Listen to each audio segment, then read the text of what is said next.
Приветствую вас на канале GTNH Fan Club. Мы продолжаем развлекаться на сборочке GregTech Новые Горизонты.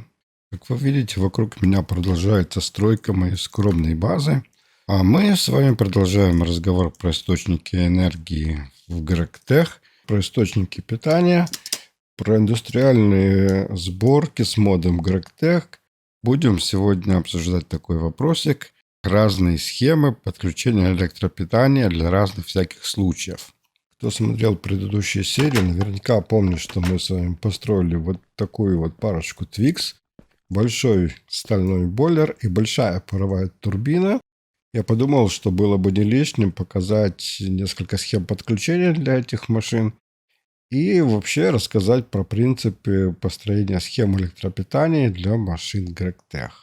Я недавно смотрел стрим по GregTech, именно по сборке GregTech Новые Горизонты, и там увидел такой сумбур и хаос, что подумал, наверное, не лишним будет напомнить все-таки, как строятся электрические схемы, потому что большинство это делает наугад.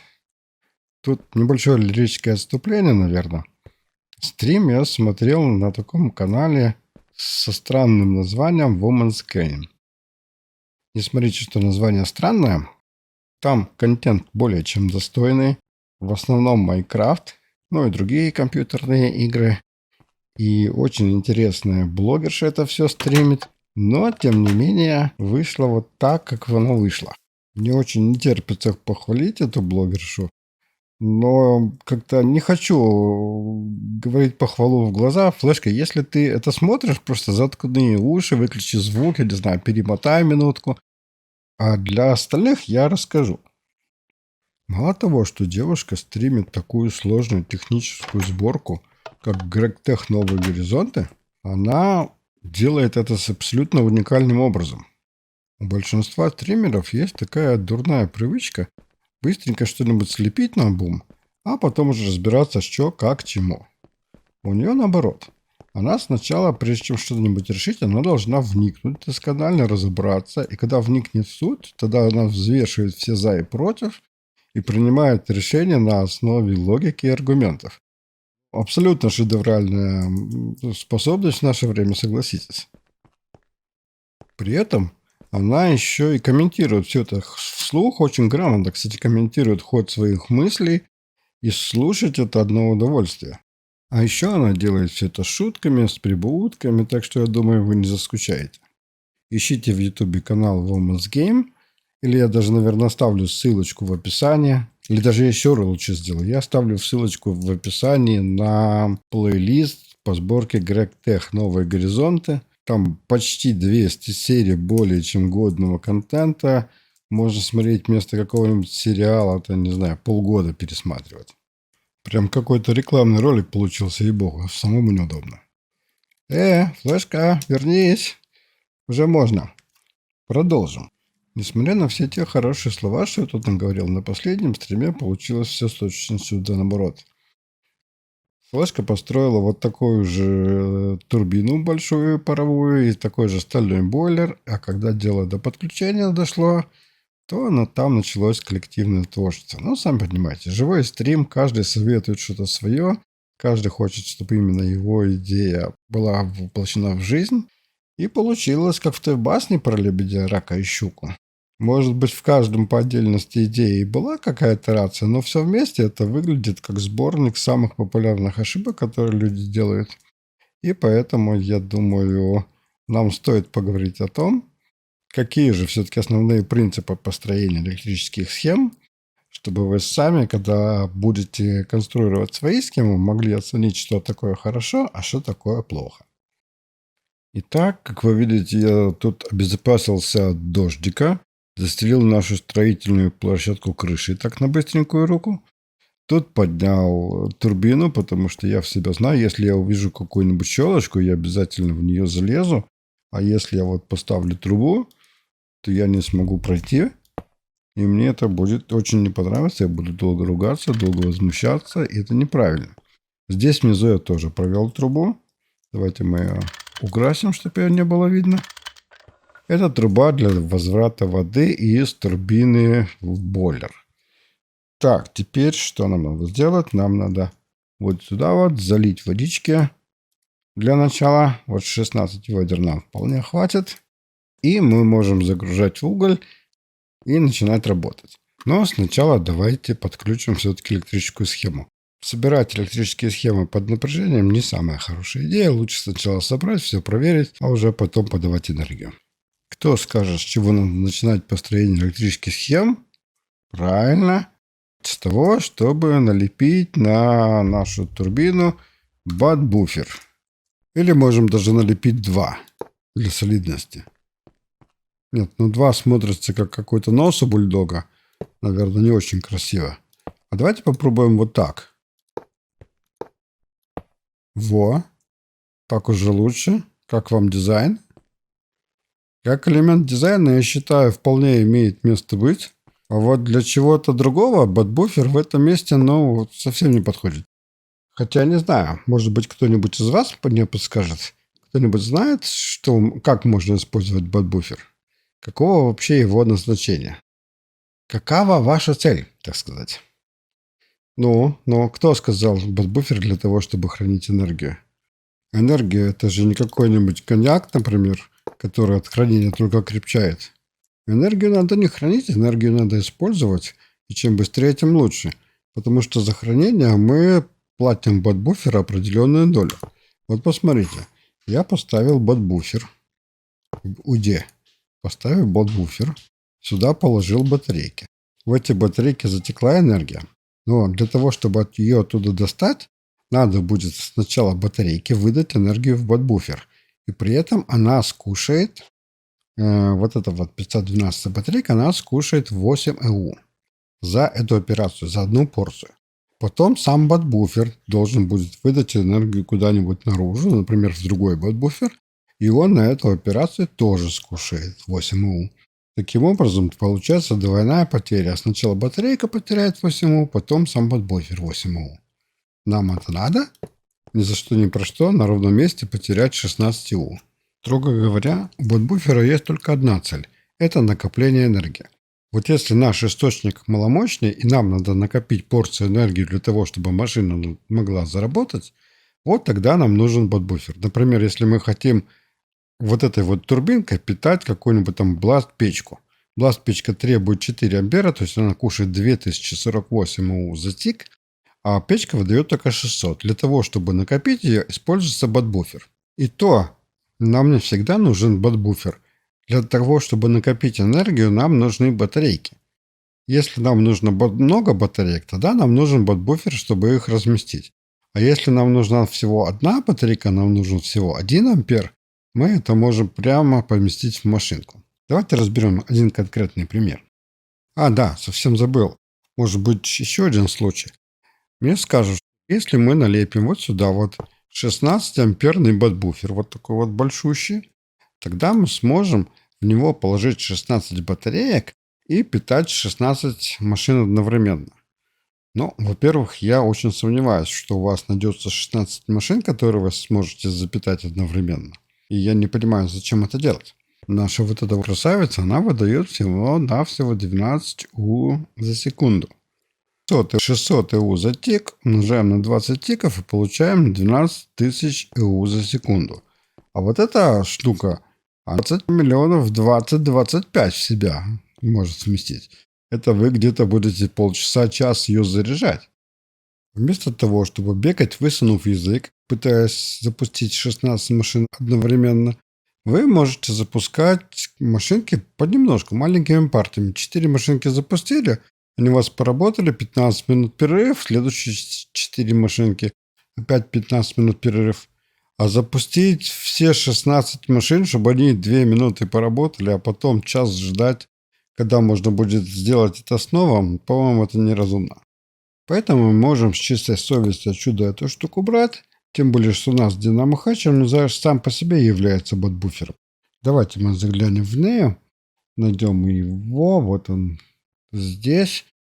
И мы смотрим третью строчку. Capacity 4 и еще 6 цифр. Это значит 4 миллиона ЭУ. Емкость 4 миллиона ЭУ.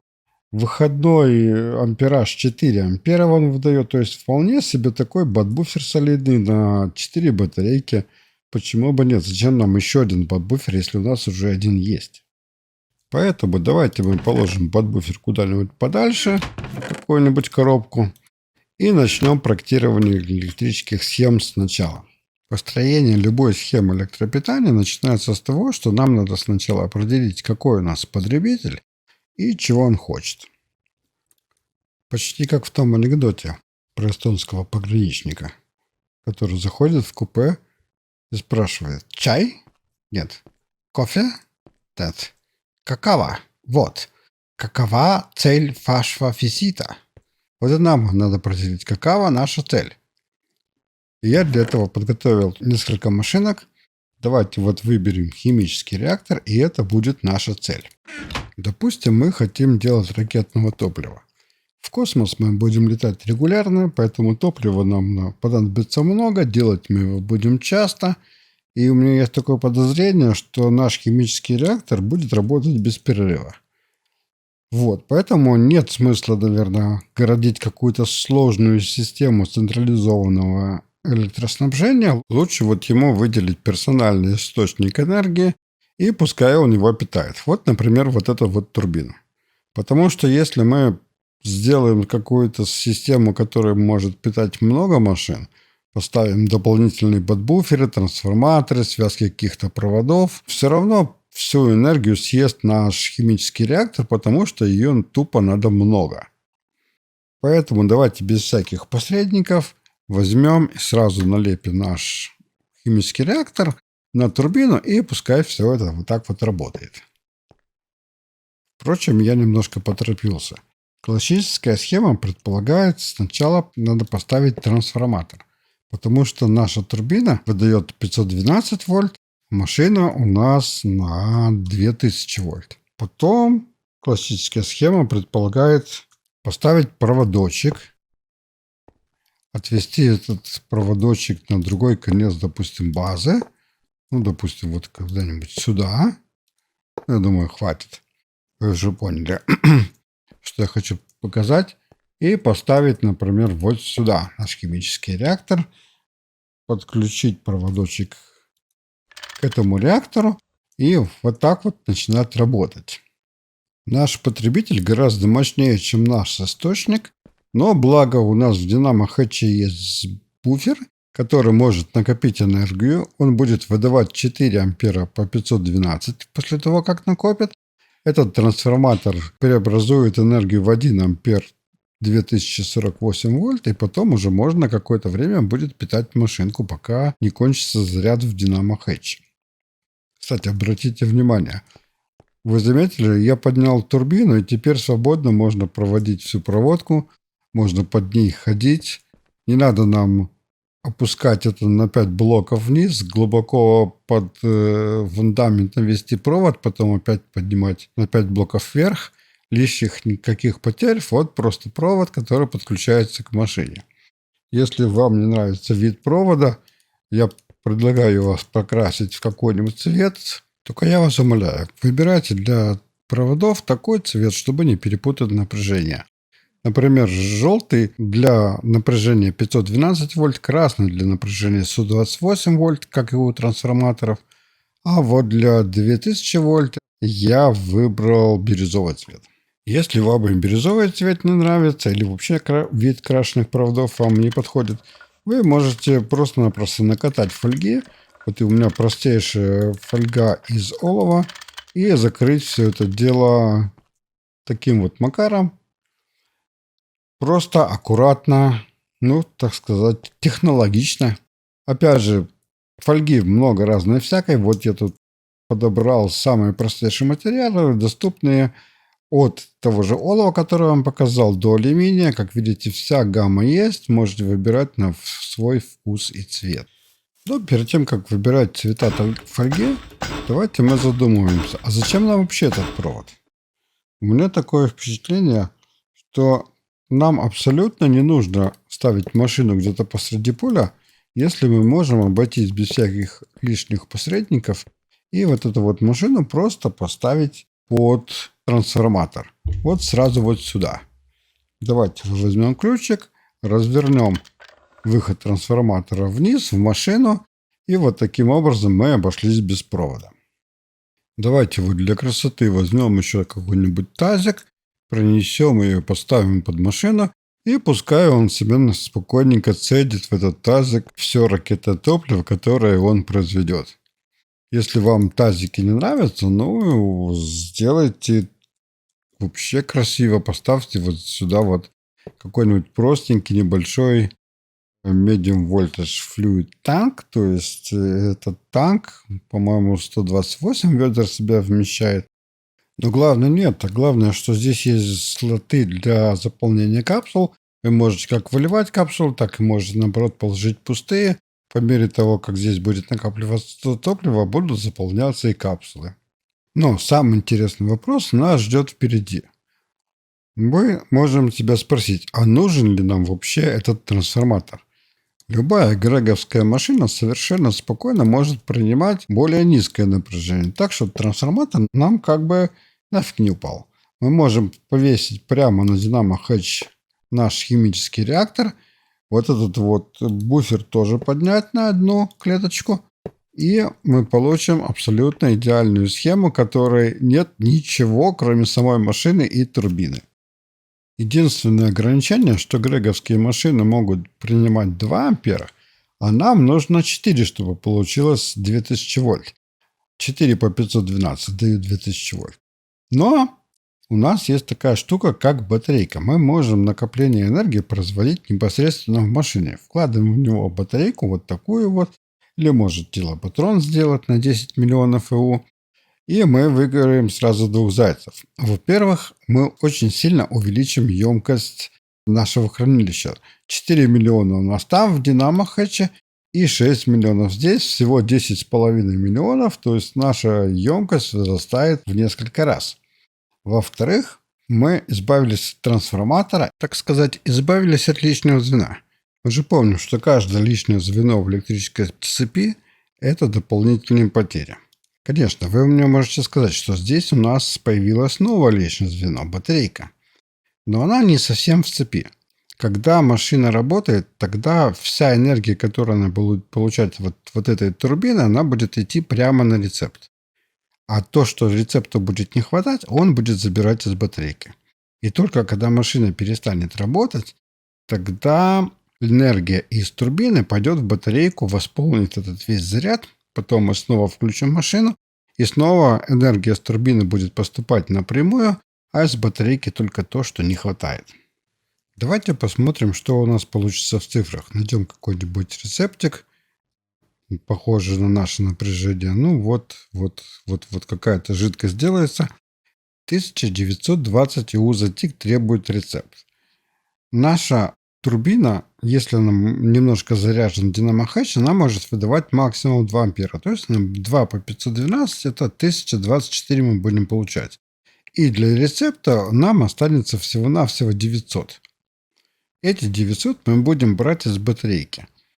6 миллионов 400 ЭУ по 900 за тик. Ну, 900 за тик неинтересно считать. Давайте на 20 умножим. Значит, за секунду это будет 18 тысяч.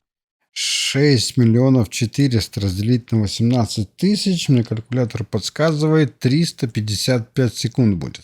То есть наша вот эта вот установка, наш реактор будет без остановки работать почти 6 минут. Давайте сравним с тем, что было в том варианте, где у нас был трансформатор. Наша турбина должна от трансформатора будет получать всю порцию, то есть 1920 ИУ. Плюс потери. Ну, грубо 2000 она должна получать, а здесь емкость всего 4 миллиона. То есть 2000 ИУ за тик – это 40 тысяч за секунду. 2 нолика добавляем, 4 миллиона у нас за 100 секунд уйдут. Вот весь этот заряд Dynamo Hatch у нас идет за 100 секунд. Ну ладно, за эти 100 секунд турбина еще накачает 1200 где-то ЭУ. Ну, 120 секунд, 125, если быть точным, секунд у нас будет. То есть наша установка, если бы мы сделали через трансформатор, она бы могла бы обслуживать реактор только в 2 минуты. А вот эта вот схема у нас получается 6 минут. Приятно? Приятно. Есть еще один приятный момент. Если вам надо посмотреть заряд батареи, вы просто залезаете внутрь химического реактора и смотрите, насколько заряжена батарея. А вот если вам в той схеме с трансформатором надо посмотреть, насколько у вас заряжен Dynamo Hatch, его буфер насколько заряжен, то это сделать весьма непросто. Вам придется крафтить информационное табло, и я вам сейчас это покажу. Только давайте мы сначала запустим наш бойлер. Давайте, пускай он работает, чтобы не тратить время. А мы тем временем займемся своими делами. Если мы хотим посмотреть, какой же у нас заряд в Dynamo Hatch и вообще, что у нас происходит в турбине или в бойлере, или в том и другом, нам надо налепить вот такую вот информационную панельку. Давайте мы, наверное, сделаем ее побольше. Налепим вот сюда вот расширение. Вот. Теперь возьмем карточку и привяжем эту карточку к нашей турбине. Я не помню, с шифтом, наверное, да, карточка привязалась. Теперь мы эту карточку ложим в турбину. Устанавливаем тут какой-нибудь выключатель, чтобы был redstone сигнал. Вот так. Турбина, информационное табло наше включилось. Мы можем его настроить, например, вот чтобы был такой угол. Вот. Мы можем настроить параметры, которые мы будем видеть. Вот 1, 2, 3, 4. Мы можем их включать, выключать и так далее. Что у нас сейчас имеется? Наша турбина работает. Производит 648 УУ за тик. Скорость. А вот сколько энергии накоплено. 11. То есть 1 миллион 900. То есть 1 миллион 270. Ну вот, я не поленился, настроил табло, положил еще 2 карточки, положил карточку в бойлер. Вы видите, второй раздел касается остального бойлера. Положил 3-ю карточку в химический реактор. Все получилось. Химический реактор у нас здесь стальной бойлер и все его параметры, с которых надо половину повыключать. А здесь у нас осталась турбинка. И, как видим, она благополучно себе заряжается. Батарейка наша тоже заряжается. И все замечательно. Впрочем, если вам не захочется по каким-то причинам крафтить такое вот информационное табло, вы всегда можете смотреть просто заряд батарейки в машине и, не обращая внимания на заряд Dynamo Hatch, использовать эту машину, ну, не на 6 минут, но, может быть, на 5 или на 4. А еще лучше можете поставить автоматику на Dynamo Hatch, которая будет показывать, насколько он заражен. Заряжен, я хотел сказать. Как-то зараза к заразе заговариваться уже начал. Запускаем эксперимент. Смотрим, у нас там почти полный буфер. Здесь у нас полная батарейка. Как вы видите, ложим карточку. И машина пошла работать. Переливается туда жидкость. Все хорошо. На сколько секунд нам хватит этих наших батареек? Тут они потихонечку разряжаются. Там оно потихонечку, я тоже вижу, вот там вот разряжается. Ну, не так, чтобы быстро. 90 секунд идет одна операция. То есть 1,5 минуты. Так что у нас еще есть время. Так. Ну, покажи мне первую партию товара. Все, вот. Мы говорим авто output. Это должно утекать вниз. Я так понимаю. Да, утекает вниз, наполняется капсула, все работает. Секундомер бежит. Ну и посмотрим, чем это дело кончится. Наш химический реактор все еще продолжает работать. Несмотря на то, что уже пошла 4-я партия, как я понимаю. Да, 4-я партия, по 9 литров он делает. 90 секунд идет на каждую партию, и батарейка еще не закончилась. По-моему, мои расчеты верны, хватит на 6, почти на 6 минут. 3 минуты 55 секунд по моим расчетам. Ну, у него еще что-то в химреакторе в буфере было. Точнее, в буфере химреактора было. Может быть, нам этих 5 секунд хватит. Эксперимент подходит к концу. И смотрим, что там у нас последний. Успел. Реактор успел сделать. Вот сейчас он скажет, что ему не хватает энергии. Вот. Он сказал, что ему не хватает энергии. Но, тем не менее, как мы видим, 36 литров сделано. То есть 4 партии прошли. По 1,5 минуты каждая партия. 6 минут отработал. И там еще небольшой хвостик остался. Что и требовалось доказать. Вот. А на этом, наверное, я с вами попрощаюсь. Далеко не уходите, не переключайтесь. В следующей серии мы будем разговаривать про то, если у вас вот не одна машина, как у нас здесь, а наоборот, очень много, и причем разных всяких. Так что далеко не уходите. Скоро увидимся. А на сегодня все. Я с вами прощаюсь. Пока-пока. Не болейте.